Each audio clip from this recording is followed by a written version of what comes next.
کہتے ہیں نا کہ شدت پسندی کا تقاضا شریعت کرتی ہے کہیں؟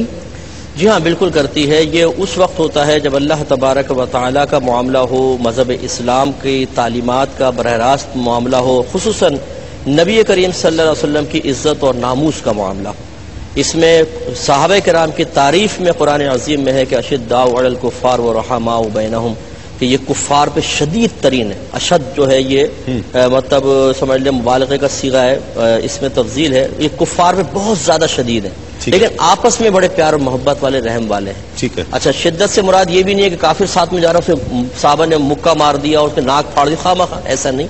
جب مذہب اسلام کی دفاع کی باری آئے، جب اللہ تبارک و تعالیٰ کا معاملہ آئے یا نبی کریم صلی اللہ علیہ وسلم کی عزت اور ناموس کا معاملہ آیا، تو صحابہ کرام نے پھر سامنے کسی کو بھی نہیں دیکھا۔ ٹھیک ہے۔ پھر وہاں پر شدت پسندی ہی شریعت کو مطلوب ہے، وہاں پر اعتدال کی طرف چلنا یہ خطرناک ہے، پھر وہ زوال ایمان کا آج بھی یہ مطلوب ہے؟ آج کے مسلمان کے لیے بھی کفار کو دیکھے بات نہ کرے، بالکل منہ پھلائے رکھے، سجائے رکھے، اس کو گھورتا رہے؟ اس میں بھی دیکھیں، میں آپ کو بتاتا ہوں، ایک ہوتا ہے قلبی معاملہ، ایک ہوتا ہے ظاہری عمل۔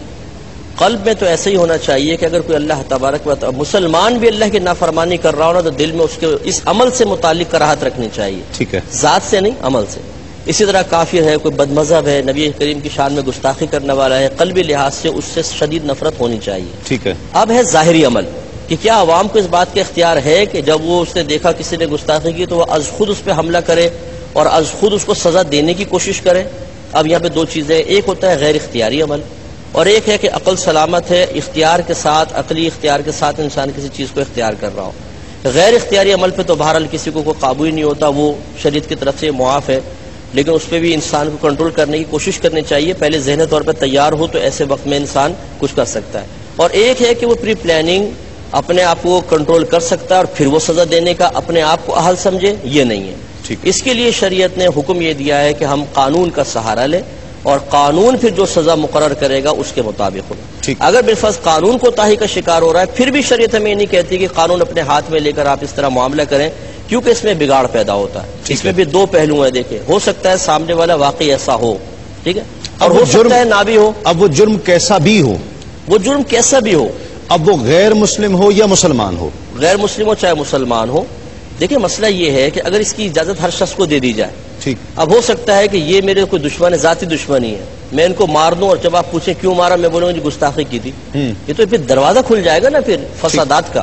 اس وجہ سے یہ بھی دیکھنا ہوتا ہے کہ اس کے نتائج آگے چل کے کیا مرتب ہوں گے۔ جو کہتا ہے کہ نہیں مارنا چاہیے، ہو سکتا ہے خود اس کے بھائی کو کوئی مار دے اور کہے جی اس کے بھائی نے گستاخی کی تھی، کیا کہیں گے؟ اب یہ کہیں گے نہیں میرا بھائی تو ایسا کر ہی نہیں سکتا۔ کیوں نہیں کر سکتا جب دوسرا کہہ رہا ہے؟ تو جب آپ کسی کے کہنے پہ کہہ رہے ہیں کہ ٹھیک ہے سامنے والا گستاخی کر رہا تھا، اس کو مارنا چاہیے، تو ایسے پھر آپ کی طرف بھی یہ چیزیں متوجہ ہوں گی اور آگے چل کے اس کا خمیازہ بھگتنا ہوگا۔ صحیح۔ ناظرین، ایک مختصر سا وقفہ، وقفے کے بعد لوٹتے ہیں اس یقین کے ساتھ آپ کہیں نہیں جائیں گے۔